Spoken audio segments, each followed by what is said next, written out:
మాజీ మంత్రి పెద్దిరెడ్డి రామచంద్రారెడ్డి శబరిమల అయ్యప్ప స్వామి దర్శనానికి బయలుదేరారు. తనయుడు మిథున్ రెడ్డి, సోదరుడు ద్వారకానాథ్ రెడ్డితో కలిసి ఈ ఉదయం కేరళలోని పంబా నుండి శబరిమల కొండపైకి పయనమయ్యారు.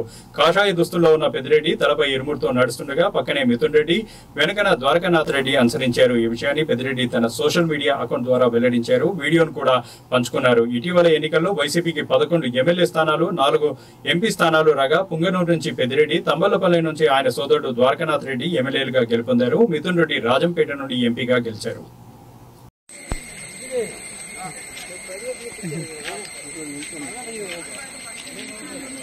సంపర్కిస్తాను.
Huh?